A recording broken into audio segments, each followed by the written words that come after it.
Good morning and welcome to Today in Alabama. And of course, we're waiting for everybody to set up, and we're set up now on our studios, or in our studios on South Grundy Street in Troy, Alabama. I'm Mike Amos. He's Bill Rice, and he's Forrest Lee. And we are ready to start Wednesday Hump Day. It's Hump Day. Ooh, I need to go see. I need to go see Raymond. Hump Day. You reckon? Yeah, I wish that I knew that too. What's the day? The 19th. Shakespeare probably came up with that. He came up with everything. Of course, Forrest Lee will tell us what we can expect today. Well, he's got a what do we call this little magic list? It's got some good stuff on it as usual. Well, let's start off the day. Brantley, Alabama plays for the state championship today at 5 o'clock in softball. I think they're trying to get their 5th title in the past 7 or 8 years. Wow! But they defeated Appalachian 7-2. Appalachian, I've been to that stadium, and it's down in a hole like you've never been in before. Where is Appalachian? It's in Appalachian, in the deep Appalachian Mountains. No, it's up in North Alabama. Never even heard of it. But Skyline and South Lamar play today. The winner of that game plays Appalachian. Then the winner of that game will play Brantley at 5. And if Brantley just has to win one game because they've gone through the tournament. Everyone else, part of the championship? That'll be for the championship at 5. And if a game 2 is necessary, they'll play immediately after that. Good luck to the GW Long Lady Rebels, I think. They'll start their tournament today versus Sand Rock. And, you know, when George W. Long, they were seeking their 4th title in a row.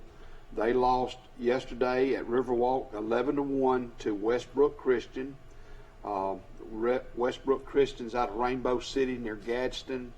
And I believe I read in the Dothan Eagle that's the first time that GW Long has lost in a championship series. Wow. So they're 16-1 in the championship. Can you believe series. that they won 16 consecutive championship series? Amazing. I got to double check on that.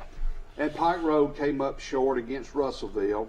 Russellville scored 2 runs in the bottom of the 6th, or in the 6th inning, to beat Pike Road 3-2. That's Russellville's 4th title since 2015. Wow. Charles Barkley, Sir Charles. Here's some great news for the great teachers in the Leeds school system. 200 employees.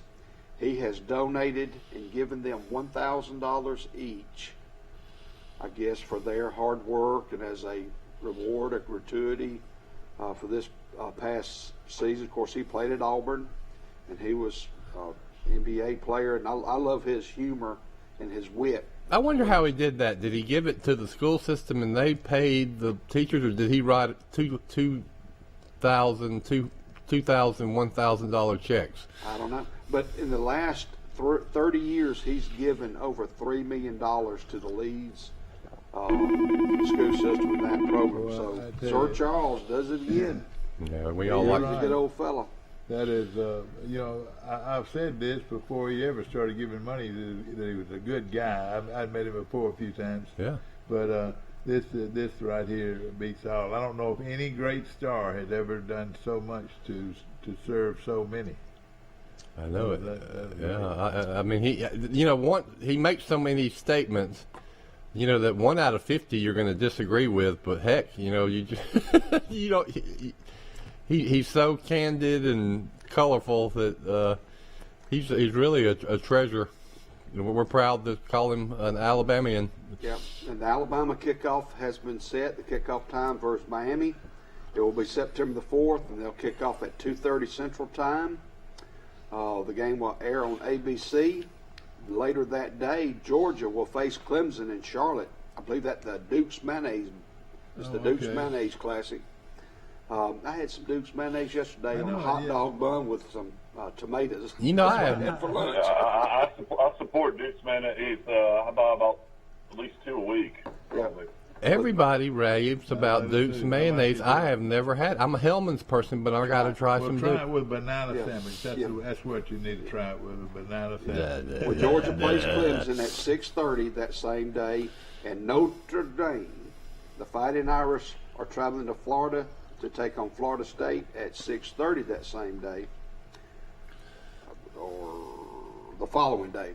So, Georgia, Clemson on the 4th, and then on the 5th, Notre Dame version. So Duke, Clemson and Georgia are playing in a game sponsored by Duke's mayonnaise. I believe that's correct.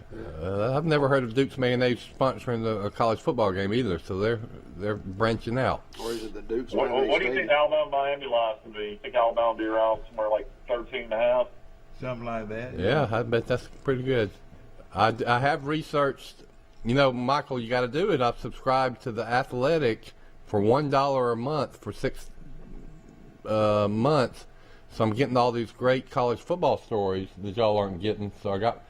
And one thing they have done is ranked all the transfers. You know, there's a ton of them. We talk about it every day on the show. And it seems to me that the University of Miami is getting more of these top transfers than just about any other program. So these are good players. They're going to be able to play immediately for Miami against the Tide. Well, can't you see them right now? You come on down here for the weekend, and when he gets there, he starts walking along. All Let's go these to the pretty beach. girls, Yep. all the girls are half dressed in bathing suits, and If you're only going to spend 9 months in some locale, wouldn't this be a good locale to do it? he could put him in a room where the sun comes in with breakfast on the table, and That's right. That's what they're doing. I would think out of all the schools in the country, they probably could show their school better than anybody. And then they also get to tell these players you opened up against Alabama on national TV. Yeah. Of course, that game, like you said, It's it the changed Duke's to Mayo 2:30. Classic. Clemson version. Well, I know that. I mean, Georgia. Clemson, Georgia, that might decide the national champion right there in the very first game of the year. Or could they play again? Could play again. Yeah. Yeah, the Clemson quarterback looked pretty good when he played against Notre Dame. I think he threw for about 4. Backup did. Hey, Michael, has the receiver been cleared? The Ross kid from Phoenix City? Yeah, I think I read that he had. Yeah, he had that medical condition that some people thought was going to end his career. See if we can get Michael on. If you remember when Watson and them beat Alabama, they had a receiver then who had some major neck issues the year before and came back and he got waylaid. Deshaun Watson got waylaid, but they kept on, and they beat us at the very end on the pick. That's right. That pick play. We forget about that. It was a perfectly executed pick play. About I don't know. I don't know if anybody wants to see me on Zoom today. I had a French wine dinner in Grade until about 11 o'clock last night. I looked pretty rough. Oh boy. Well, that'd make it 4 for 4. Yeah, but We look pretty rough. yeah. I got to see Raymond. Of course, we got to stop talking about us. This is a public show. And when I sometimes I get some feedback from viewers, and one of the typical comments is, you talk too much about Alabama, and so I always try to sneak in something about Auburn. Yeah. Let's talk about Auburn. Oh yeah. I mean, if Auburn gets that quarterback, TJ, there's a lot of conversation about Auburn. That's going to be extremely interesting on the plains with Bo Nix having some competition. No, I was listening to Feinbaum yesterday. What's getting a lot of conversation is Tebow is still getting a lot of conversation, and boy, people are piling on the criticism of poor Tim Tebow for even getting the tryout to play tight end. And I agree with Feinbaum and his guest yesterday that I think it's just going overboard, that let the guy get a tryout. He's a great athlete. He's done enough to prove that he might be a good player. I'm not in the Greg McElroy camp, and I'm not dissing Tim Tebow and Urban Meyer for this at all. How much does Tebow weigh now? About 240 or 245? Probably. Have you seen him? He's a workout fiend. He looks the part. Does he? I tell you, I mean, I can see him. He's a great athlete. I can see him Making a contribution? I really do. I could see that. I think if he could block that guy in front of him or catch Get in his way, yeah. Outlet pass. Or can't you see him put him in at quarterback on 3rd and 1 or 2 and running the Wildcat? And I never in college. I don't ever remember anybody stopping him when he was in that situation. Well, that may be the case with T.J. Finley. He's a big old. I'll tell you what, he made some big runs when they beat Oklahoma in that national championship game. I remember that. Well, I talked yesterday about what might have kept Alabama from a national championship was a face mask penalty on one Dante Hightower on 3rd down that gave Florida a 1st down. If there hadn't been that face mask penalty, which I think was bogus, Florida would have had a 4th and a yard and a half at about the Alabama 34, 35. Well, what Florida was going to go for it, right? Odds are Tim Tebow would have made that yard and a half. Everybody would have known who kept the ball. You just couldn't stop him. Okay. Dante Hightower sat out last year for New England Patriots, and C.J. Mosley sat out for the Jets. All with his COVID issues, and didn't want to risk it. I wonder how that's going to be looked on those teams when they come back this year. Yeah. I don't know how that's going to be. I mean, I'm sure they took less money in the contract. I think there was some kind of agreement. The NFL was still going to pay guys. It was only a certain amount. If they sat out the season type deal. You know what? I wondered that Dante Hightower's always battled injuries, and so has C.J. Mosley. I wondered, if a year of not playing football will help their bodies, and they'll come back better than they have been in a long time. Okay. Also make them realize they don't want to play anymore. Yeah. Either way. Yeah. Forrest is going to have to go in a few minutes.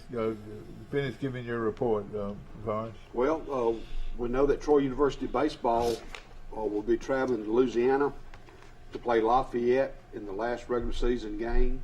They'll play this Thursday, Friday, and Saturday, and they'll wait to see how they'll be listed in the Sun Belt Conference tournament that will be held in Riverwalk Stadium starting on next Tuesday, the 25th of May through the 30th of May.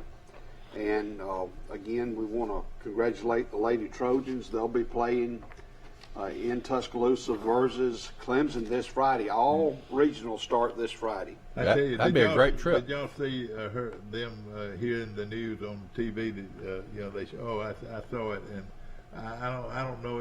It almost looked like they'd won the championship, but it was a huge roar and great.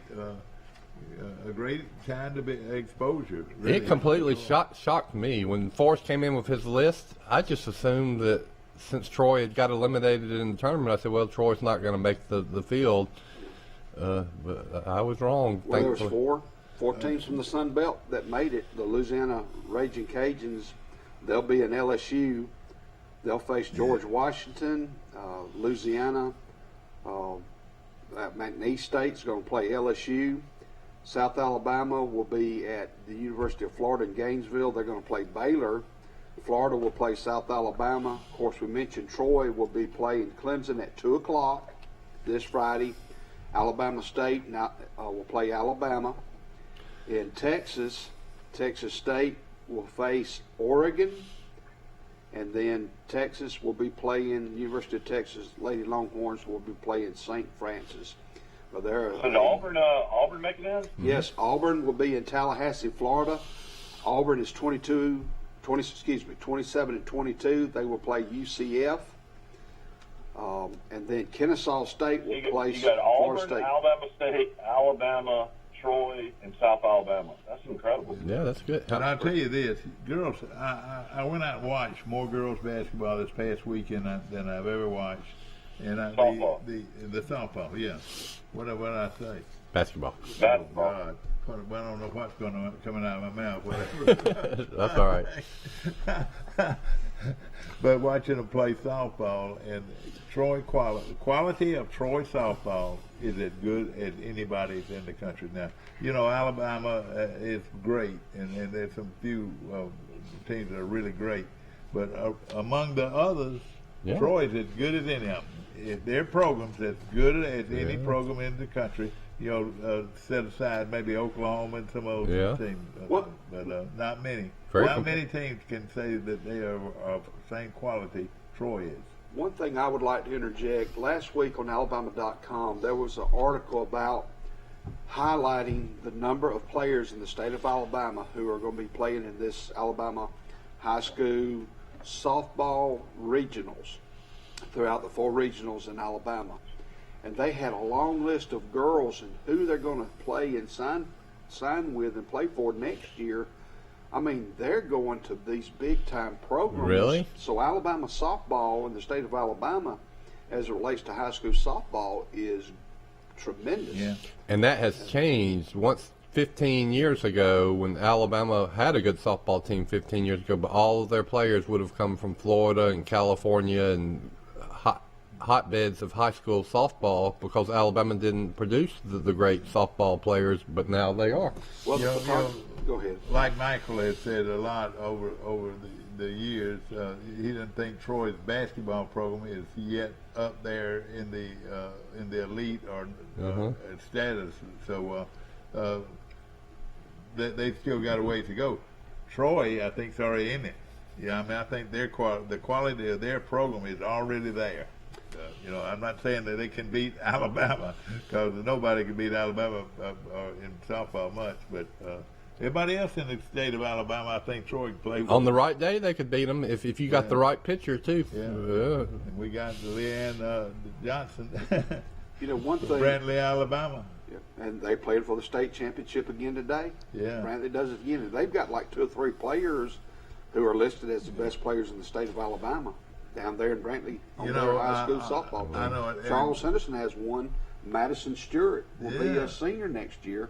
So she's a big-time player. She's going to some regional and national tournaments this year to represent the state of Alabama. That's fantastic. Madison Stewart. That's great. Well, they had their basketball team had some of the best girls basketball players in the country. Charles Henderson's. I mean, that's proven. Yeah. By the Davenport was a top recruit, and then our little girl that went to college last year in Tennessee and was immediately a star. Hootie Jones. Thank you, Hootie. Niara. Well, let me just say this: Troy's programs, Charles Simpson's programs seem like they're equal to most pretty much to anybody in Girls. the girls program, and the Well, boys basketball is good. And those things. Only thing we're not sure of, we'll find out a little bit about this weekend when Charles Henderson plays their first football game, which is a Spring Jamboree spring jamboree, and I'm looking forward to seeing it. at Memorial Stadium. On what day is that for us? I believe it starts Thursday night. And it's going to be on TV too, isn't it? Yes, sir. I believe it's what. And of course, that's going to be a good game, and a real good game Tonight. Tonight. Wednesday night. It is Wednesday. Is it really tonight? Look at it, he's got his hand up. I had the 20th. All right, the 20th. When is Well, it? we need to check that. Michael says the Today's 20th. 19th. All right, Stevie, we got to get a for sure on that. That's Well, big news. I read breaking news last night. Pike Liberal Arts has announced their new head softball coach, Already. Robin Snyder. Robin Snyder. Oh, I'm happy for him. Robin Snyder's And he going gets to retire. Or He's doesn't he? retiring from public schools. And Buddy, I'm happy for him, and I am very happy for him because he's a great kid. I mean, or I say kid, he's a great man to work a program. Bryce, won't you go ahead and go to Pi Level Arts? I think everybody's going to Pi Level Arts. Everybody going to pay a little lot. Well, I told them. I mean, I've put out feelers in the past that I could teach social studies and history and English and journalism in my sleep. You sure could. And I tell you what, there's Dad, people out there. Dad, you ready to go back to Pi Level Arts? Pike Liberal Arts. How does that the theme of their fight song go? I hadn't Time learned for it a yet. new beginning with Pike Level Arts? Yeah, that's right. But I tell you what, now I'm proud of Pike Liberal Arts. They have done a lot. Well, Robin will do he'll be a great fit, and he's got great coaching Somebody's experience. got vision to bring Robin Snyder in Yeah. there. Robin can do it. He can do it. No question. And his parents. Hey, listen, just am I saying this right here? That even just to get Robin's family involved in the program out there is enough. Is that right? Well, I believe they've graduated everybody from Goshen. Will graduates. Bart and Stephanie's son graduates here in a week or so, and then Robin has two. Braden and Breanne are twins. I believe they will be juniors next year. Robin's kid. He's got two juniors that are twins. Braden Where do they go to school? They go to Charles Henderson, and then Parks is a 8th grader, I believe. Oh, really? Oh. And so I don't know where they'll go to school. Haven't Well, talked to Robin yet. We know Robin, and I for a long time, and being on this show many times, and we know what kind of legacy those kids have made. You get a Snyder in your program, and you got some class good people in your program. That's right. So does he have more hair than Bart, or are they both? No, they're all three bald-headed. All three brothers. Keith, they talking about your boys on the show today. Yeah. I tell you what, he's tickled. Keith is tickled to death. And of course, like I said, you bring that Snyder bunch to your program, you're already getting some great people. Yeah, that's a good point you make. That sometimes when you hire people, it's not just the main person you hire; it's the family that are come and support you too. That's right. The wives and the grandmothers, the children. Yeah, no question about it. Big plus for Pike Liberal Arts today. And his oldest Rose is getting married. I'll make a little provocative point about some of these transfers and students that are leaving Troy City schools. Yes, you lose the students, but what you also lose is the parents that are in the quarterback club or in the PTA. And then when you lose those parents who take an interest and are not apathetic, you have lost something that hurts everybody. So that's something to think about too. Yeah. Not only keep the students, but keep the supporters and the good parents too. Maybe we could reach out to Coach Hambright before the game on Wednesday or Thursday night, whenever it's supposed to be. I think it's Thursday night. It's Thursday. Steve confirmed it. It's Thursday. He did. Okay. Thursday night, and can you imagine leading a team as a first-time high school head coach into Memorial Stadium, 30,000 seat stadium? I mean, you're a high school football coach head coach for the first time. Yeah. Pretty amazing. Oh yeah. This is quite a jump for Coach. I mean, the facilities at Charles Henderson are through the roof. Oh yeah. And I know they built that new practice field too. I don't know if I've ever even driven up there to look at it. Oh, here's tell you something. I did just this week, and it is very impressive. The Where practice is it? facility, right next door to it, and it goes way back. It is a very impressive. You seen it? Yes, sir. I've seen it. So it's a. I can't imagine the deer out there probably at night. That's right.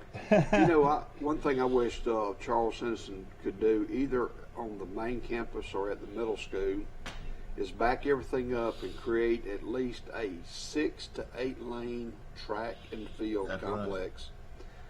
Although you have Troy University across the street, it is like a congested logistical problem. But if you had a unique track program, Andalusia has one. Yeah. But if you had a track facility on the campus of Troy University where the band field is, and redo that and allow them, still let that be their band field. But well, we got a track field at Troy University. You're saying build another one? Build another one on either campus at Charles Henderson Middle School, and build it on both of them. I tell you what, the more I Why look can't we build a 2-lane track around James A. Baker Field at the junior high school? I feel like that was they could have done a long time ago. I know this, that those kids walk around that grass so-called track every day, don't they? It's used quite a bit. I don't know what they're doing now, but it would be if you could back the press box up and back those bleachers up and create at least a 4 lane around the middle school, and I would build one around the high school. But Well, it's important that I tell you though, at the high there's no question that they've got a very good-looking practice field. It goes, Mike, probably at least 150 yards long. Or longer.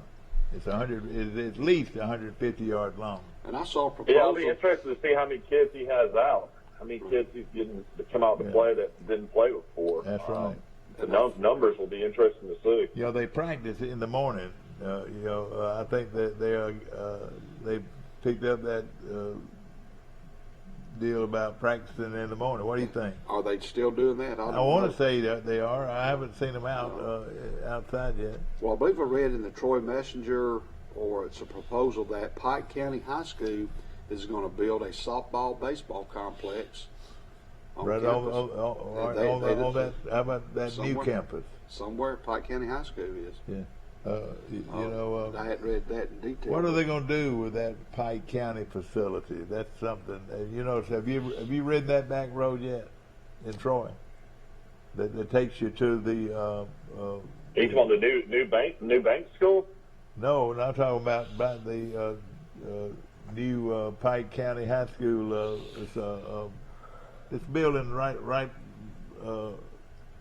Across from Walmart, right past. Right across from Walmart. What are they going to do with that? They have different vocational programs, I believe, in there. Or to be honest with you, I don't know, but that's part of their facilities that they use. And I'm sure they own a bunch of that land there. Of course, evidently they're not planning on doing anything.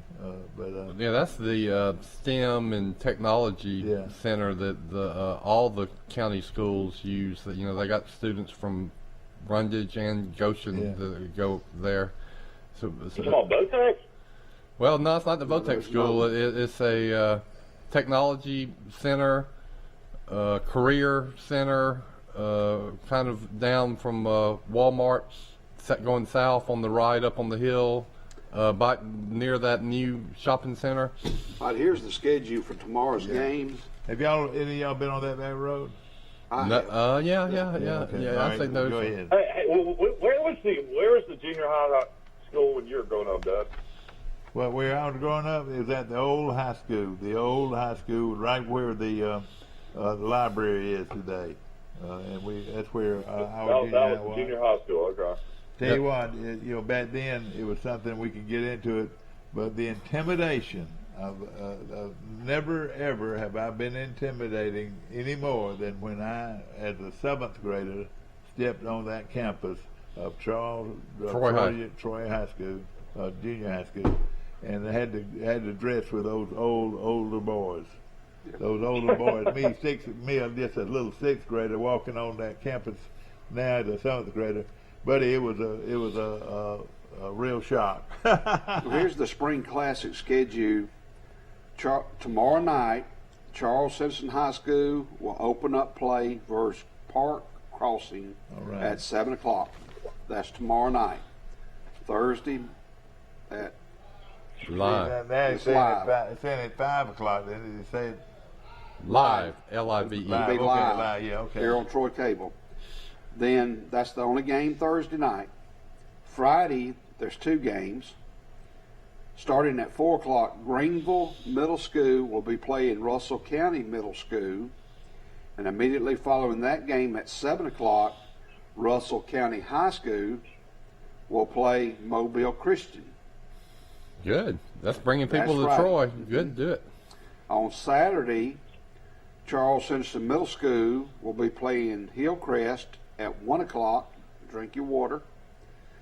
And then at 4 o'clock, Red Level versus Bullitt County. And then at 7 o'clock, Abbeville versus Highland Home. All middle schools? no. All those are high schools. All those high schools. Okay. So the fighting Will penalties will be coming to town? The Fighting Will Pounces. Well, we're bringing a lot of kids and families to Memorial Stadium. Yeah. Cool. Okay, now. Is Coach Mitchell still at Holland Homes there? I believe so. Johnny Mitchell. I've Yeah. seen the middle Nice school guy. kids practicing. I ride by the middle school all the time, and They've been out there working For hard. people that need time to pick up the pen, say it one more time. Charles Henderson plays All right, here high we go. school. Charles Henderson High School plays Park Crossing to Montgomery. Park Crossing. That's going to be a big game right there. Park Crossing is located on Taylor Road. Yeah. Then Then Friday, we Sure, got Coach. I'm sure Coach Hambright's familiar with him. He was at Carver for the last couple of yeah. years, and they were 6A and Park Crossing 6A. I'm going to check. Somebody might want to check this, Michael or Forrest. I'm pretty sure that Park Crossing has a football player that is in the top 3 or 4 prospects in the state. Yeah, we talked about him one day when Forrest gave that list. Top 20 prospects in the state of Alabama for next year. In the what is he, a defensive lineman or? I can't remember. They've had several guys go major college though in the last few years. So sometimes it's fun to go to these games and just scout these players and see if they're live up to the hype or not. The other high school games on that schedule. It's, Highland Home is a high school game. Is that right? yes, sir. Let me go. I was trying to find that for Michael. Here it is. All right, Friday night at 4:00, Greenville Middle School versus Russell County Middle. Also Friday night at 7:00, high school games. Mobile Christian will Big be school. playing Russell County High at 7:00. That's Friday night. On Saturday afternoon at 1:00, Charles Simpson Middle School will be playing Hillcrest Middle School. I guess that's out of Greenville. No, Evergreen. No. Hillcrest. Well, there's a yeah, Hillcrest yeah, High. Hillcrest. Hillcrest High School, Tuscaloosa or yeah. Hillcrest Evergreen. That's probably I got Evergreen. you. Yeah. All right, high school games Saturday afternoon at 4:00. Red Level versus Bullock County. Ooh, that's gonna be hot too. At 7:00, Abbeville High School versus Highland Home, the Flying Squadron. That's a lot of teams coming to Troy. Yeah. So that's 4 high school. Now let me just say something about Russell County. I can remember not too long ago that they didn't even hand out a roster at their games. Really? Yeah, they built their program back a little bit. I don't know. Their program had been down for a long time. Or have they built that program back up? Do y'all know? Sounds like maybe they have. I hope they at least giving out Yeah, programs. I want to say Highland Home's got a really great young defensive player too. That's been starting since the 8th or 9th grade. I think maybe he's a junior this year. Well, I tell you, they've got a fine young coach to build a program. There's no question about it. Will Pounce is a good young coach. Yeah, Will used to come on, and when we did the Elba coaching Yeah, that's show, right. he'd come Yeah. on for Oh, Rigby. yeah, he's a and, great he was, personality. He was great on television. Yeah, real good to build a program with, no question about it. You know where they go eat lunch a lot over in Highland Home. Now, I don't want to talk about it, Mike. What's the name of it now? It don't matter. It don't matter. Michael, it don't matter, Mike. What I like to say is it don't matter because it's not near as good as Sisters. All right, here we go. Park Crossing has a guy named Curtis Perry, 6'3", 267, defensive tackle, Oh boy. has committed to the University of Alabama. Oh man. Let's go scout Curtis. I tell you what, that's a big promotional item for their school, no question. Park Crossing is it's not but about it's less than 10 years old. And Dunn Park Crossing, they produced a quarterback that went to Louisville. Louisville, thank you. Yeah, they have a linebacker that just got in the portal that was at Texas A&M too.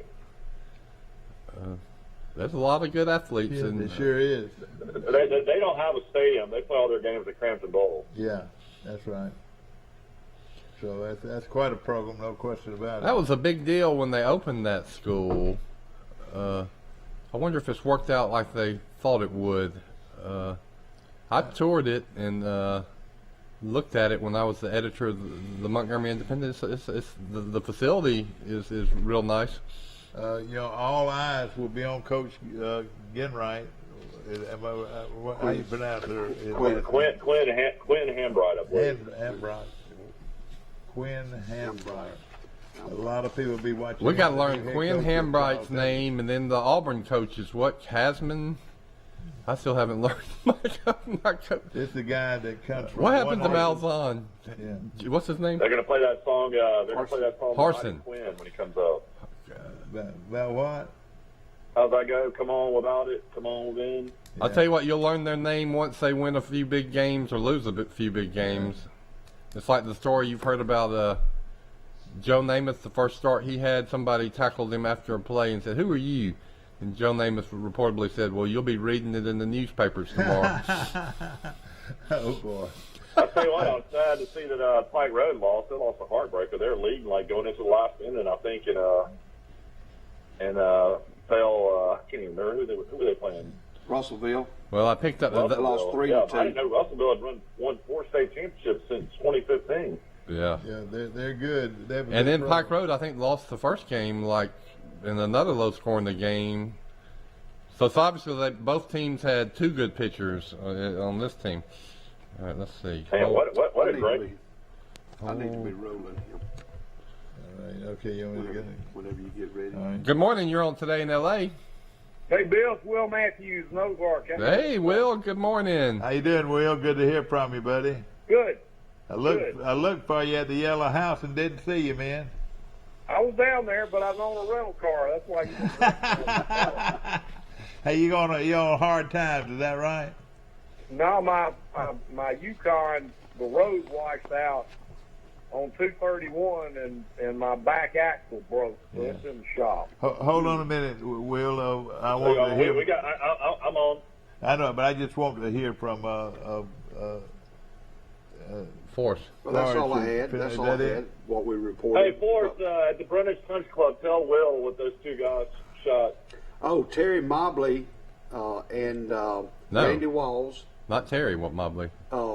His brother. Ronnie Mobley. Ronnie Mobley. Ronnie his and cousin. Ronnie Mobley and Randy Walls carded a 60 to win the Rotary Club golf championships.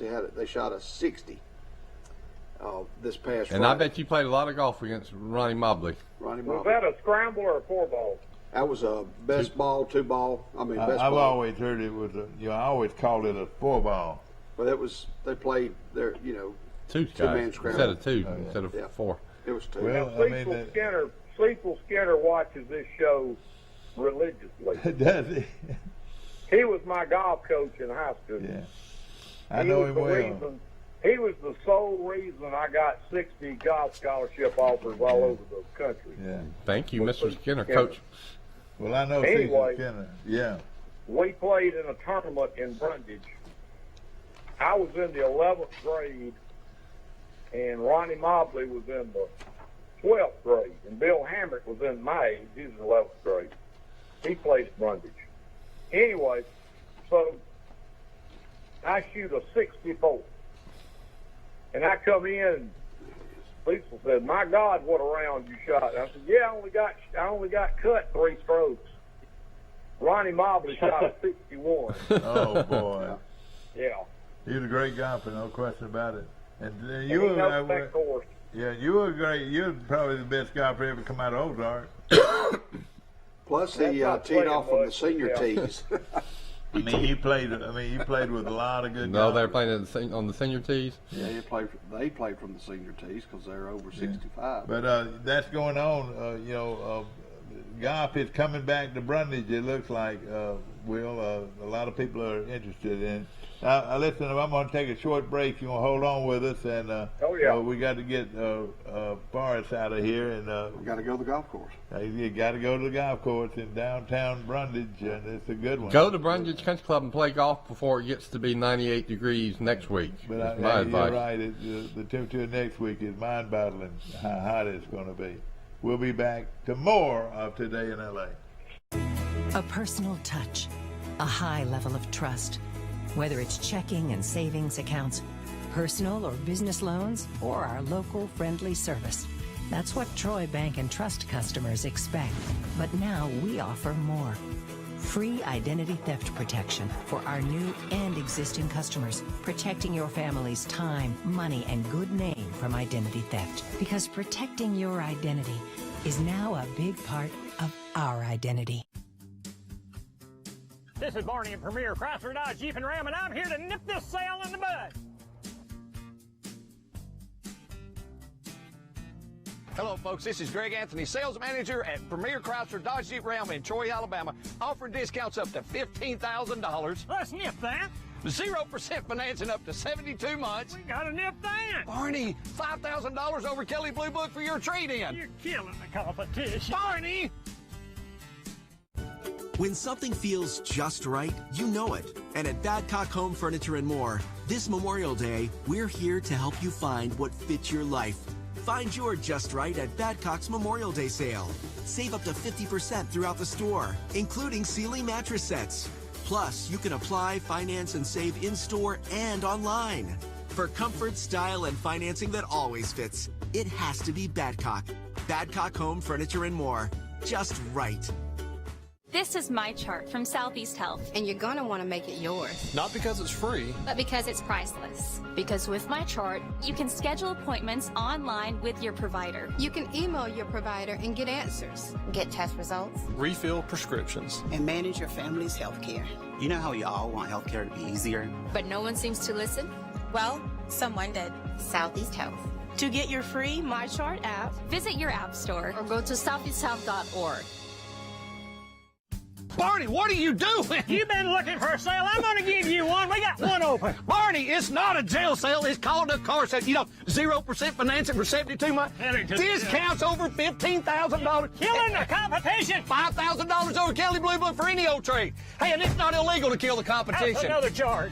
Folks, just go to PremierTroy.com. That's where you'll find all the deals. I'll see you soon. No, you ain't. You're going to be in jail. Barney! Nobody beats a Premier deal. Nobody! You know, Enterprise always had 18 and Lucia always had 18. Troy had always 18. had 18. We're back on the air. Michael said that the new trend in golf course development and building is to build 12-hole courses. Have you heard that, Will? I have not, but I know Bob Jones has built one in Atlanta. I think it's 9 holes, but you play it 2 different ways. Or you convert an 18-hole course to 12 holes because people can play it faster. It's probably cheaper, and you can, you know, the land, people are hitting the ball so far that, you know, you can make longer holes, I guess. Anyway, I thought that was interesting.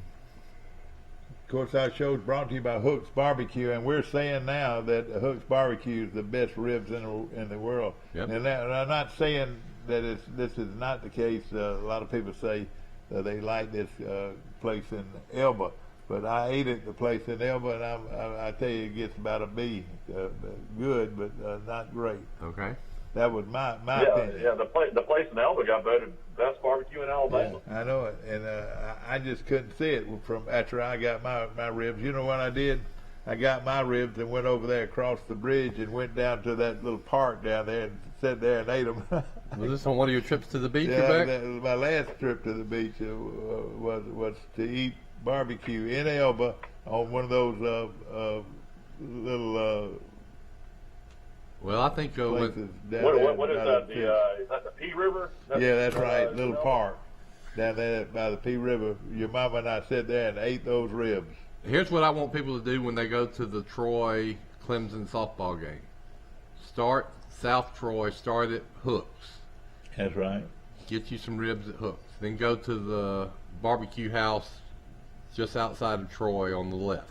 Is that the name of it? That's right. Yes, sir. Pull barbecue too. Pull, and it's good. Then, of course, you got to stop at Jim's. Now, when you stop at Jim's, you better eat that jumbo barbecue sandwich inside, as Mike and I learned the hard way. Do not try to eat it in the car, because it's going to fall all over your clothes. It's ultra too juicy, big, but it's great. Yeah. Then after the game, you're not going to have time. You go to the original Dreamland in the Sticks, and that will be your barbecue pilgrimage. That's right. Some of the best barbecue, and there's no question about it. Start in Troy with. Start with Hooks. We didn't. and then start. Let's see, would start with, and then with the barbecue house north of Troy, and it is really good. Try their full barbecue sandwich; it's good. And then you move on up to Jim's, and Jim's is no question one of the finest barbecue places you'll ever see, and it's a good thick cut. But you get there, you recommend their jumbo? Well, I don't think I've ever gotten the jumbo. That was what's different when we did our barbecue pilgrimage. Yeah. You got the jumbo. You were paying and you ordered, and it was, the jumbo was really jumbo. I've always just got the regular size, and the jumbo makes the difference. I mean, I was driving your nice Dodge Plymouth truck, and I don't know about Plymouth. Plymouth Dodge Chrysler, Jason's car dealership's truck. Yeah, and I was worried that I was going to have a wreck on Highway 82 eating my Jim's barbecue sandwich. So I pulled into a little country church parking lot and said, "Mike, I got to eat my sandwich here." And Mike said, "Okay." He supported me in that. Yeah, it was delicious. They still have those amazing little motels on 82 that you used to have for years. Yeah. But then we just move on up into Tuscaloosa, and you eat at Dreamland either going in or Dreamland going out. Is that right? And I had to convince Mike. I said, "Mike, we've already eaten at these two places. I mean, how can we pass up the original Dreamland?" He said, "Okay." That's right. So we went after the game. And these ribs seem like they just came off the grill. We had the place to ourselves. I mean, amazing. Well, who's going to win the PGA starting tomorrow? I'm going to tell you something. I played this course. It's a monster. It really is. Yeah, they said it was 7,800 yards? It's ridiculous.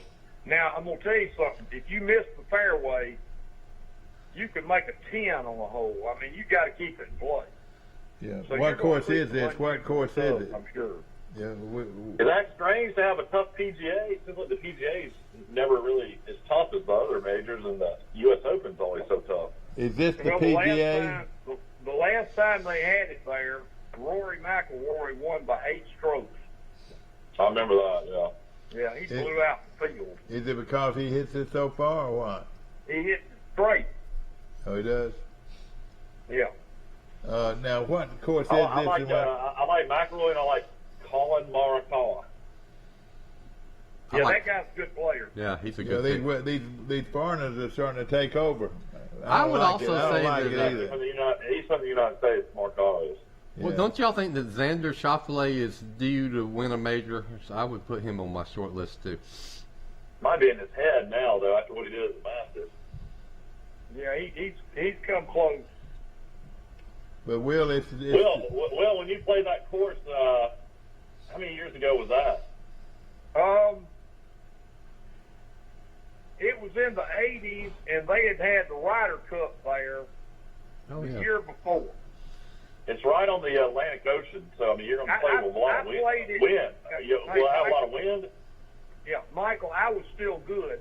I was like in 82.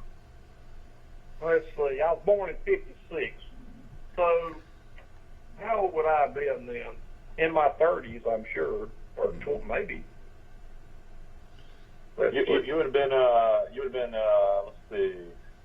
If it was 1986, you would have been 30. I was in my 20s. Yeah, I was in my 20s. Yeah, I was in my 20s, and I played it before I got married in 82. So I played it in like April or May. And you weren't good. You weren't any good after you got married, was you? No, well, I played good golf until I was 40. Or I tell you what, my last tournament I played in was in 2000. So I don't know how old I'd been then, 44 maybe. But Dad blames all these golfers getting married that it destroys their careers. Yeah. Well, Rory just had a baby, so he's doing all right. You know. Yeah, Steve got married and didn't win for about 3 or 4 years, but now I think Steve's got a chance winning too. He's playing great golf. There's so many golfers out there. I can't ever remember the competition that's being strong as this is. They're all working out weight too. All of them are big and strong. Michael, I was 25 years old when I played Kiel. And I'll tell you how good I was playing. The next month, I played in Chattanooga in the Southern Amateur and came in fourth in the Southern Amateur. So that was a big tournament back then. And I got married in that June. When I turned 26, I got married like 2 days before I turned 26. But when I played Kiel, I played it from the tip. And there was no wind whatsoever. I mean, it was a beautiful day, calm day, no wind. And I shot a 76. And it was still, I'm going to tell you something, I played as good as I could play and shot 76. And that was back when I was playing good. You know, now I couldn't break 100 on that course. All right, now tell us about the course and when it starts and everything like that. It starts tomorrow morning. I know it, but is this the PGA or what? Yeah. PGA, and it's the most intimidating course off the tee I've ever played. Okay. I mean, your tee shots. They probably. I heard it's a great vacation spot. I know my twin sister Camille and her husband have gone over there a couple times. Yeah, I'll tell you but if you miss the fairway, and they may have cleaned up the rough some since I played it 30 years ago, but if you miss the fairway, you're hitting a sand wedge back to the fairway. I mean, so it's just unhittable in the rough. Is that right? Well, you could take a whack at it and not even move it. Oh gosh. I mean, it's that bad. And these bunkers, my God, they've got bunkers that are 10 feet deep. You can get in. Well, good. I like a course that challenges these guys. I would rather see a tournament where even par or 1 or 2 under wins than 25 under. Out of all the real good golfers out there, which one keeps it in the fairway the best? Right now, who would you say controls his drive the best? Well, I'm thinking Brian Gay from Dale was the straightest hitter on the tour, but he's the shortest hitter on the tour. So this is not going to be his course, you know. Yeah. But you look for, I don't know what kind of physical shape Koepka's in. But Koepka plays the type of game in majors that's pretty strong. What about is Sergio in the field? Sergio. Yeah. He's always in the He field. hits it straight, doesn't he? Pretty long. Sergio hits it very Yeah, he's a good driver. I'm gonna bet him to finish in the top 10 and see what odds I can get on that. And I'll tell you something about Sergio now. He's not a good putter. But these greens are kind of flat and they're not that big. So if you're on the green, you got to putt, you know. Yeah. Well, that's going to be a good tournament. I was watching some of the seniors tournament, and Darren Clark, he won the British Open. You don't see any of those golfers smoke anymore like you used to. You see tons of them smoking out there. He smokes. He was sure smoking out there. Yeah. I got a kick out of that. Oh. John Daly smokes. Oh yeah, he sure does. I know Daly does, but I didn't know Darren Did Clark. y'all notice that I always heard he was a big partier. Did you notice that John made it in the top 10 last week? John Daly? John Daly. Yeah, good. Did y'all see it? Second 2 weeks ago. He came in second? He came in second 2 weeks ago? Yeah, he lost the white weir. Boy, I didn't realize that. God, You can't write off John Daly. Just when you do, he'll come back. My cousin had a good chance to win and went double bogey on. I noticed that right when I started watching it. I sent Will a text, and I told him his cousin was, I guess he was 1 stroke behind, but he ended up tying. He was tying Dickie Pride from Tuscaloosa. I guess he was on 12 or 13. He was, well, is that the best? Is that the best golf Dickie Pride's ever played? No, Dickie Pride's won tournaments before. Now this is Dickie Pride won Memphis, and then he went on the Corn Ferry Tour when he was about late 40s. Yeah. And he almost won Colonial, I think, one time against Duffner. He finished second against Duffner. How old is Dickie Pride, Will? 51. How old is Dickie Pride? He's in his early 50s. That's what I'm saying. Yeah, He's got a son that's 51. playing in the. He's got a son that's playing in the in the regular tournament. Oh, really? That's who won the senior tournament. I know it, but his son is also a good young golfer, isn't he? I don't know. Pride. I thought he was the son of a good golfer. Now, see, that's where I'm getting confused. I really am. His daddy. You're thinking about his dad. His dad won the United States Senior Amateur, so he was a great golfer. Yeah, from Tuscaloosa. They were from Tuscaloosa. Yeah. I knew that. Yeah. And you said that the family owns a lot of cheap apartments. He was a slumlord. Yeah. Yeah, I was trying to think. I get Tuscaloosa golfers mixed up with Selma golfers. Mike, I lived in one of his slums when I was a freshman in law school. Whoa. Pride's Motor Court. Oh boy, is that what it's called?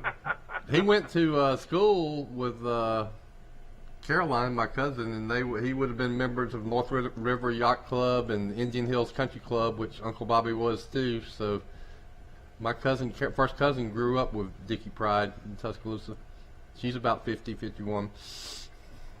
Who's another Tuscaloosa? So when you went to Alabama to law school, I guess Dreamland was open. Was Archibald's open? Archibald's is another great barbecue place in Tuscaloosa. No, it wasn't. But Archibald's is outside of Tuscaloosa. What about 15th Street Diner? Was it open back then? Well, yeah. I missed that. That's a good place to eat. It was a good place to eat. You know, the City Cafe in Northport's been open for years too. Man, when I was in school, that's where you went, and you could get get a meat and three and a sweet tea for $3. You're not going to believe this.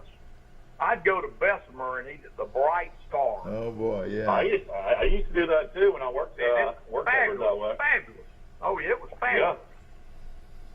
Yeah. A lot of people call it the best restaurant in Alabama. It's more. It's one of the most famous. Yeah. It's legendary how good it is. It's still open. I used to go eat lunch there a lot, and you'd see all kinds of well-known Alabamians. That's where Bear Bryant and Carney Lassie used to eat. That's where he and Carney used to eat. You remember Carney Lassie, don't you? No. Wait a minute. Y'all are Alabama fans and y'all don't remember the great Carney Lassie? No. I do not. He was assistant coach at Alabama back with Sam Bailey and all those guys. You know, when my mom died, and then Dad died about 4 months later. He was on the show the day before he had a heart attack. That's right, sure was.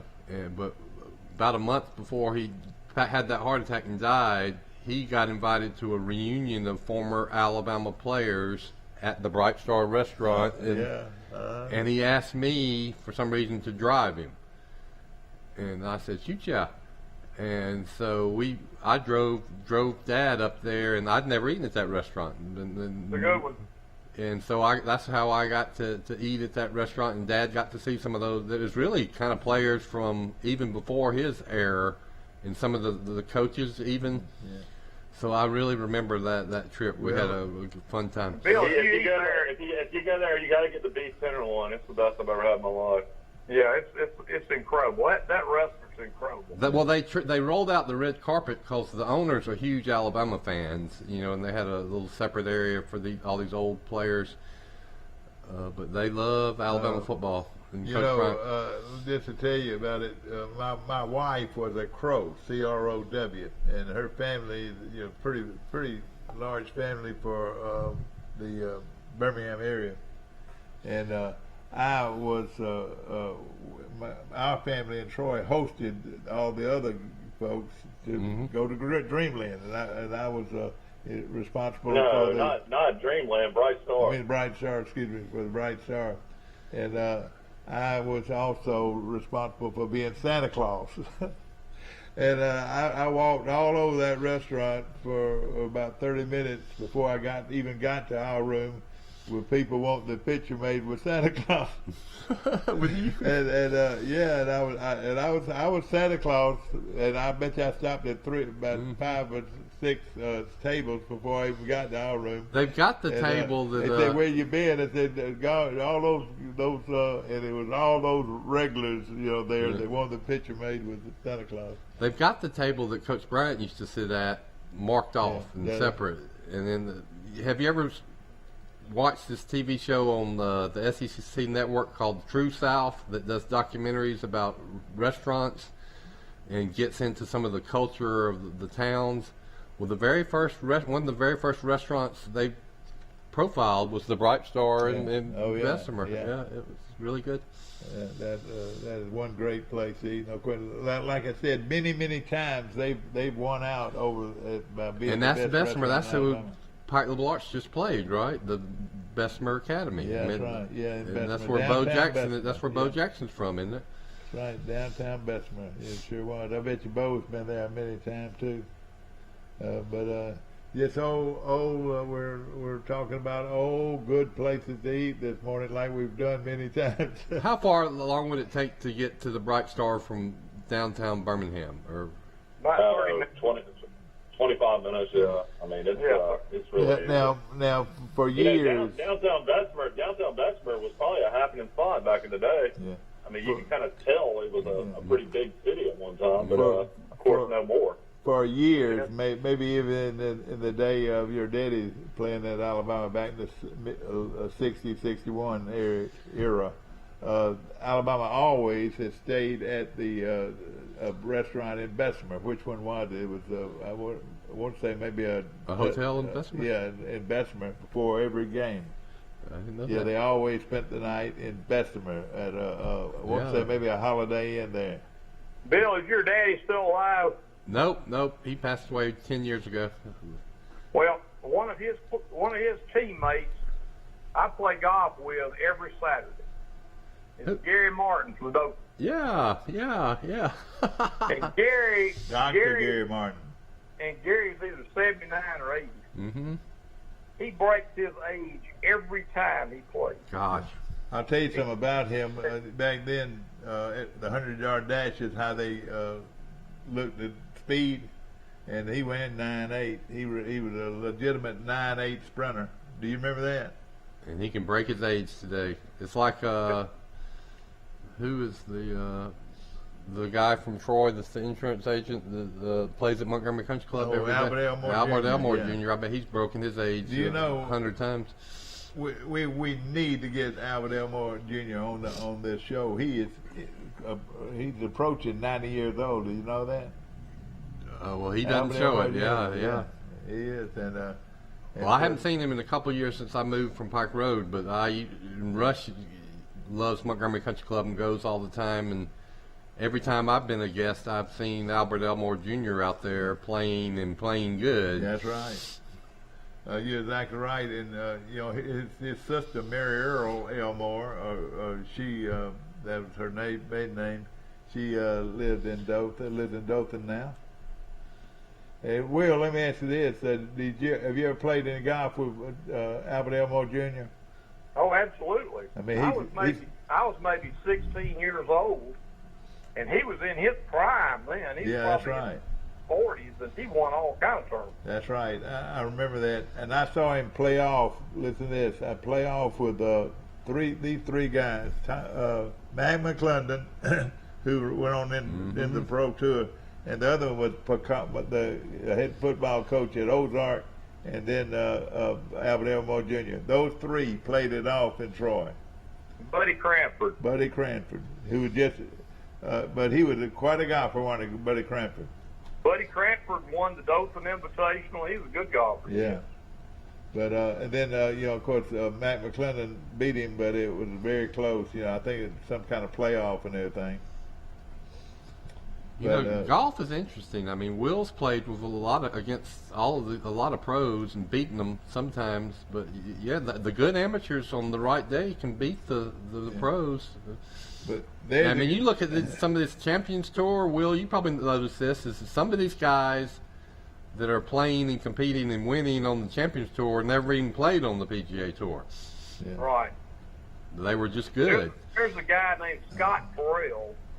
And Scott Farrell is making a fortune on the seniors tour, and he never played at all on the PGA Tour. Yeah, I heard Lanny Watkins was talking about that, and some of those. I listen to PGA golf radio on Sirius Satellite Radio, and they talk a lot about that. How these guys kind of come out of nowhere. You know, Lanny Watkins and what's my other guy, his buddy, played at. I reckon they all played at. Wake Forest. Wake Forest. Yeah, played at Wake Forest, and those two are my favorite players. You're talking about Curtis Strange? Yeah, Curtis Strange. Curtis is younger than Lanny a good bit. Is he really? I didn't realize that. My Curtis had a twin brother. Yeah. And he was a good golfer. He played at East Tennessee State. And I played a lot of golf with him. Yeah. In college. My grandmother, who never played a round of golf in her life, loved the sport of golf for some reason. Lucy Rice. And her favorite players were a young Freddie Couples and Curtis Strange. Yeah. I don't know why she picked them, but Couples played at he played at Houston, or played at Houston. Okay. Yeah, he played with Jim Nance. Is that Jim Nance? Yeah, Jim Nance.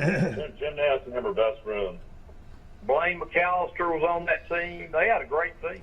Am I correct? I think Jim Nance has a home, lives on Pebble Beach Golf Course. Pebble Beach.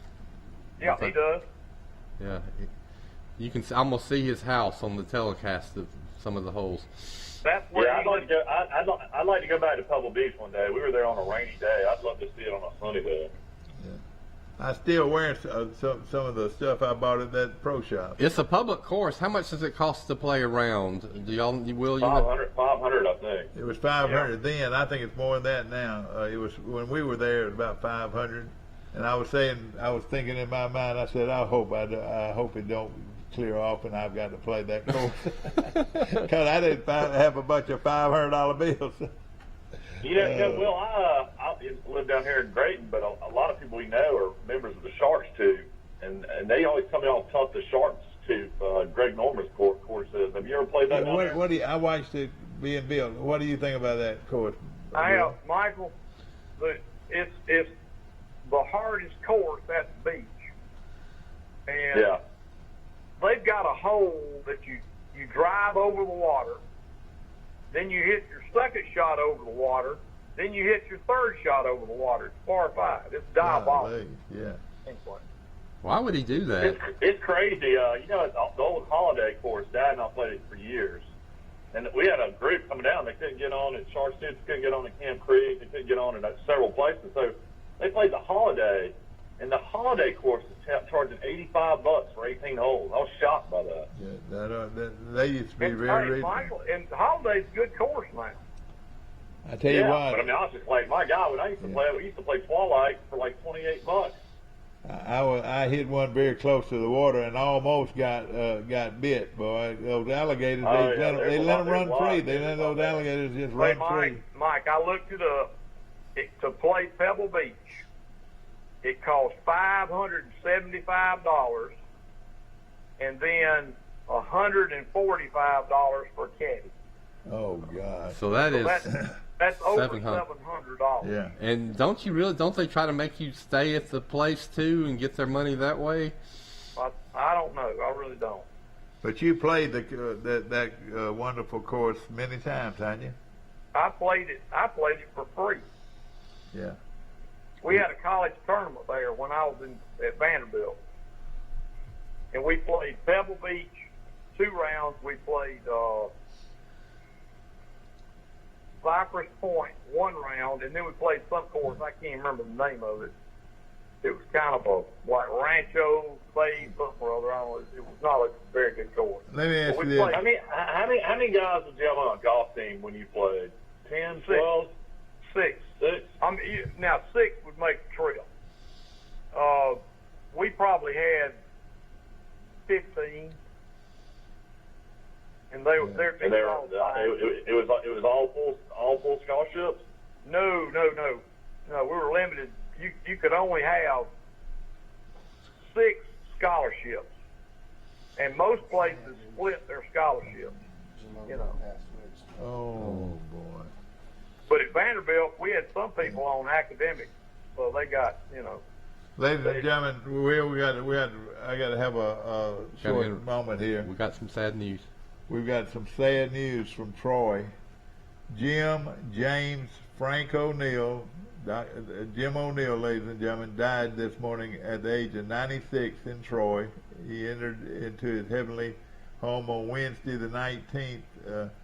Funeral arrangements are incomplete at this time, but will be announced by Dillard Funeral Home of Troy.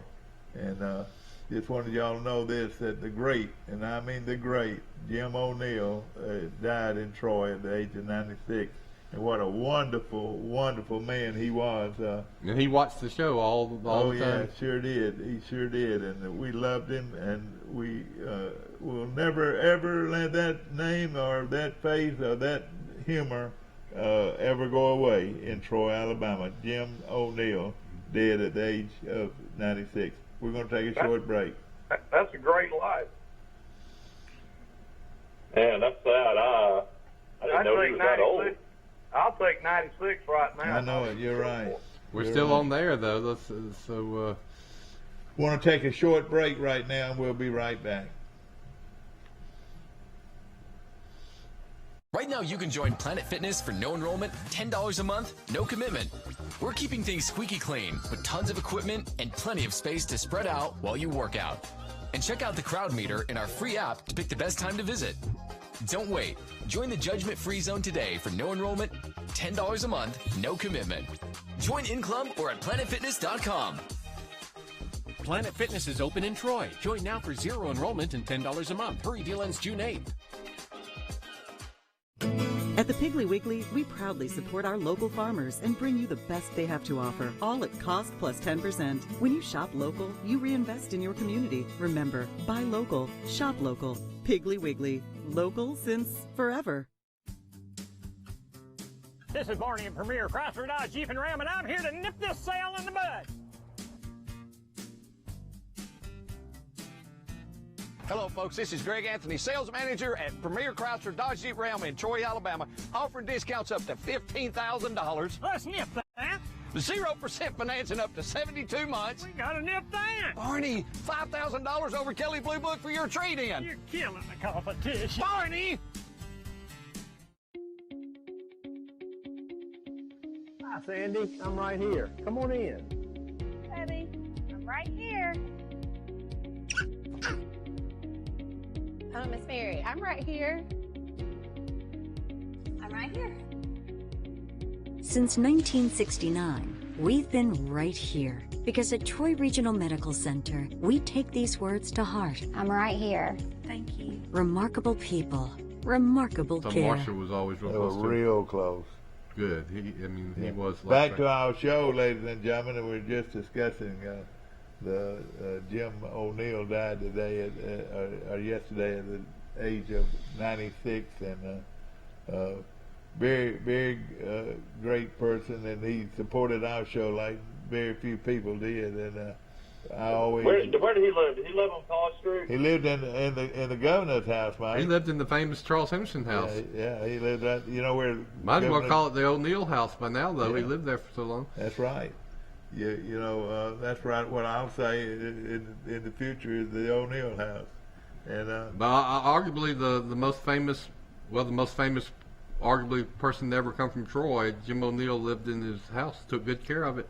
And everybody, I'm talking about everybody that ever took him for a class at Troy University just raved over how much they loved him. He was a great professor, and he taught math at Troy, and was a long, loyal friend of Troy University. And, you know, he lived in his quality, graceful way. You know, you talk about dignity, Mike. He walked the walk with dignity. Yeah, Even when he was on down the years when he was became sick, and he had was leaned over and crippled and everything. He walked with dignity. Of course, he was a loved class. to eat out at Sisters, and they loved him. And they lost one of their great ones. They lost Charles Saunders a few weeks ago. Now they've lost Jim O'Neill. Yeah, Mr. Saunders was a great man. Well, And, everybody that knew Jim O'Neill says just what you said, Mike. You're just a dignified, graceful, class gentleman. Exactly. Oh, yeah. Always supportive, positive. You just never heard anything negative about anybody coming out of his mouth. So he was born in, what, 1925? Yeah. And he, of course, like we said. Hard to believe. That is a long life, 96 years old. I mean, my wife's grandmother passed away. She was 98 and a half. Yeah. Well, I'm so proud to have known him. Hey, I am so proud to have known him. You know, if you want to say it like that, and with that kind of disposition today, he, you know, people that I know, and I can call Robert Kramer, former president of the bank in Andalusia, and every game he ever went to at Troy, Jim would get a central location. That's where all these guys would meet, and they would really enjoy him so much, even into his later days. And like we said, he had class. Man, you talking about a guy, if you want to write somebody about somebody that had class, Jim O'Neill had class. And he was a longtime member of the First Baptist Church, right? That's right. Oh, he was a pillar. He was a pillar in that church. Yeah. First Baptist Church has had some great members and everything, but I don't know of any more godly than Jim O'Neill. Yeah, he So walked. did he have a family? Did he have kids? No, he was single. He never married, and he you know, his family. You know, George Gooddeal O'Neill was his brother. You know, and he was a very popular guy, and he had another brother lived down in Florida, Bill O'Neill, and I don't know if Bill is still living. I want to say he's dead, deceased now, but George had a sister that lived there with him, and a wonderful lady. And if I called my buddy over in Panama City, and actually in Destin, and asked him about what his feelings were about about Jim O'Neill, and he couldn't quit talking about him. He was such a. You talking about Lloyd Taylor? Lloyd Taylor, you're right. He's real close to the Gaylords, you know. And Marcia always took him to lunch once a week. Yeah, sure did. She sure did. Or they went to lunch with each other. I've known him since I moved back to Troy. Well, the O'Neill family and the Gaylords were very. Bo Gaylord was like a son to Jim O'Neill. Yeah.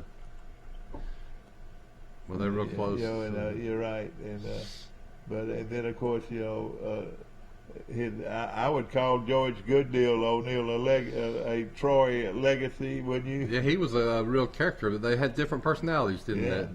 Was he always at the country club? Was he the one that used to host bingo night? Yeah, he did. Yeah, he did for years. Man, he was so funny when I was a kid. Yeah, I liked him a lot. And Michael, he had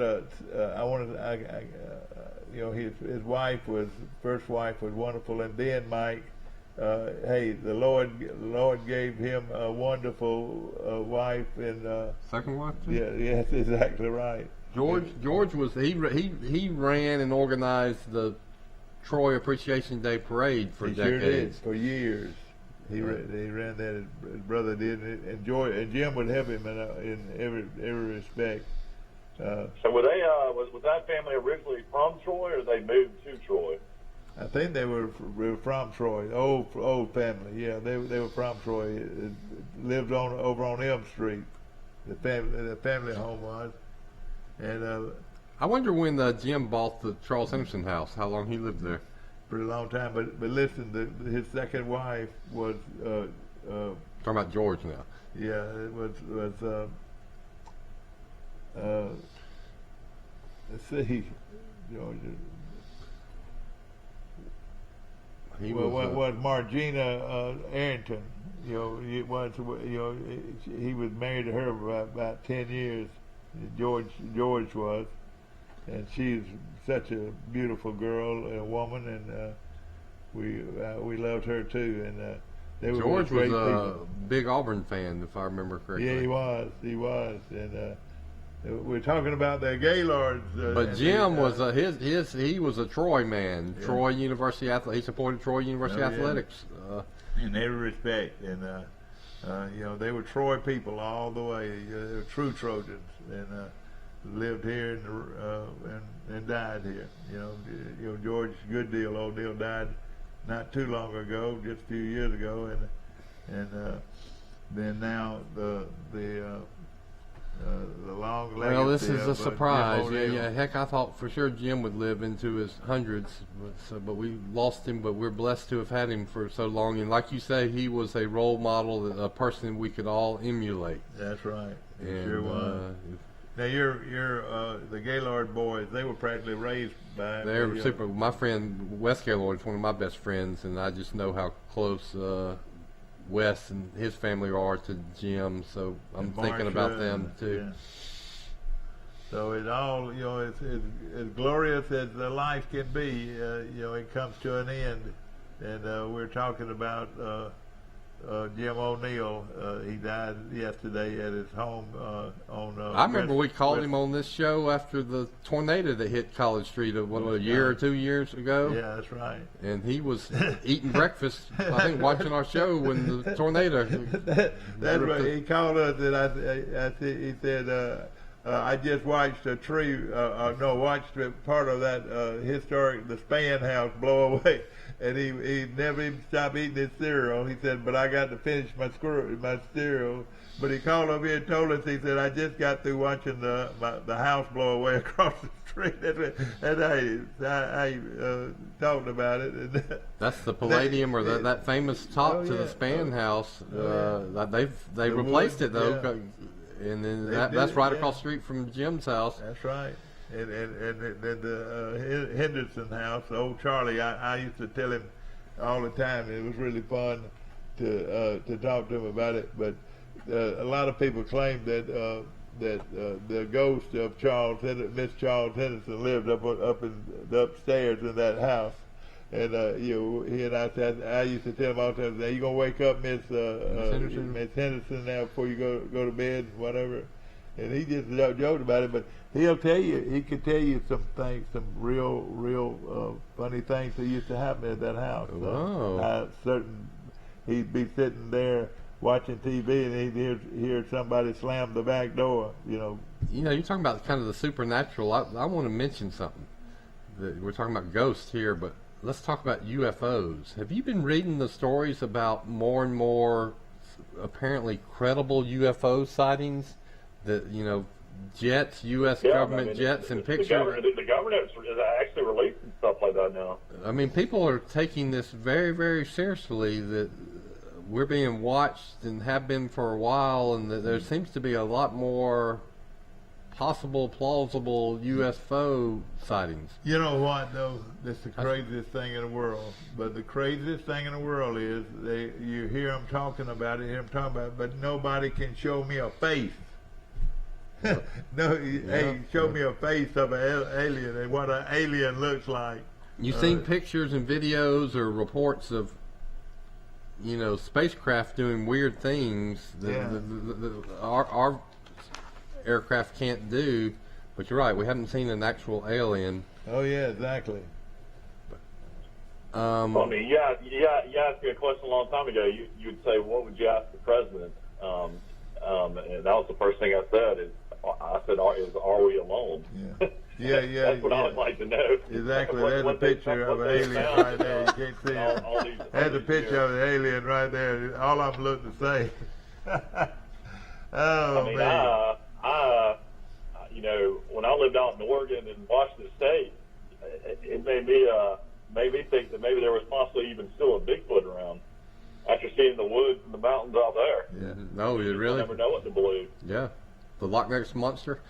I don't know about the Loch Ness Monster, but man, the sightings of Bigfoot are actually, I think there's been like 5,000.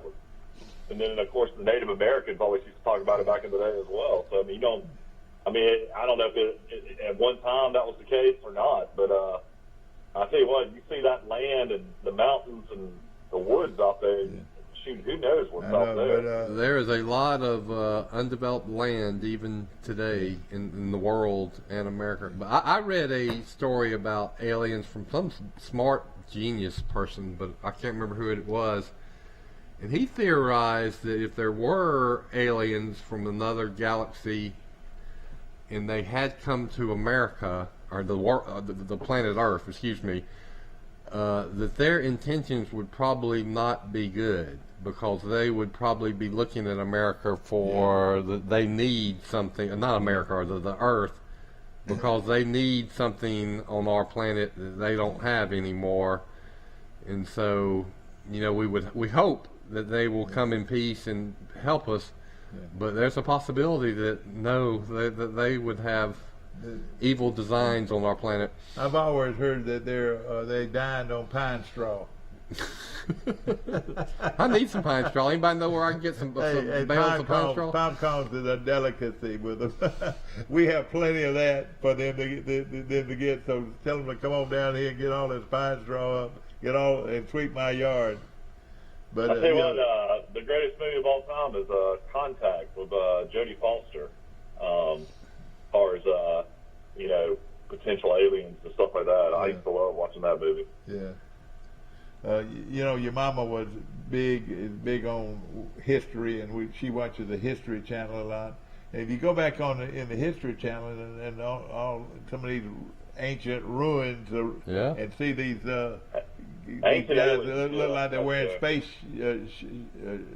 suit heads, who did that? One of the great mysteries of the world to me is who built Stonehenge and how did they build it? Yeah. How did they move those big, huge stones? Thousands and thousands and thousands. And why did they do it? Yeah, they claim it's like levitation and stuff. All kinds of like. I've looked into all kinds of stuff like that. I watch all those shows, and they like talk about how somehow that they had all these techniques back in the day that I don't even know if we could even do today. Exactly. My brother and mom. It's weird to watch those shows. I'll say that. Have been to Stonehenge. They went to England. Yeah, I've been there too. You've been there? Yes, sir. Well, what did you think of it? Tell me about it. I thought it was a bunch of rocks out in the middle of nowhere. I thought it was the most dull place I ever went in my life. Did they charge you to go in, or? Yeah, they charged. Probably. I can't remember about that, but Stonehenge was about as. Is it in the middle of a pasture, or what's it? In the middle of a field. That's what it was, and it was. About how much space does it take up? About not a real lot of space. Not a real, probably 100 yards. Probably an acre, of land in that general area. I could be wrong there, but I've been there and you don't recommend leave. it. Let me tell you this, though. Let me tell you what I am. I've been there and didn't want to leave. Well, when I went to the Grand Canyon, I stood there for about 15 minutes and looked and looked and looked and looked and looked and looked and looked, and then I was ready to go back. And I told my friend, we drove 300 miles out here from Salt Lake City to go see the Grand Canyon, and I don't care if I don't ever see it again. I mean, all it was a. But isn't it massive? Huge, doesn't it just huge canyon? That's what it was. Well, I've heard people that say that it's the scale and size of it just almost completely discombobulates them. It sure does. I've heard that. I've never seen it. Probably if you're gonna do the Grand Canyon, you need to do it on a helicopter, because it takes you down in all those places. That would be good. And then some people have a horseback ride down into the Grand Canyon. The terracotta warriors that we have a replica of in Troy. I've been there some too. people call that the eighth wonder of the world. Yeah. The original one in China. I've been to the original one in China. What'd you think about it? In China, well, it was same thing though. The same old these warriors that were thousands of years old that somebody made, and got a bunch of them there. Weren't they guarding the tomb or some? Yeah, that's right. They were considered to be guarded. You know, they had them just lined up row by row by row, and again, it's sort of boring. But you know, I had a great trip to China. I really did. I enjoyed it. Mike, you have really been everywhere. I mean, you've been to Stonehenge, you've been to the Grand Canyon, you've been to see the original terracotta warriors. You've been to every football stadium in America. I've been to the Louvre. You know, that was a great trip. You know, I like that. You have lived a wonderful life. Thank you so much, and you've been to Panama City Beach once or twice. Thank you, God, for having me extend my life. You know, you had me on the ropes, and you gave me a break. We'll see you tomorrow, bright and early for Today in L.A.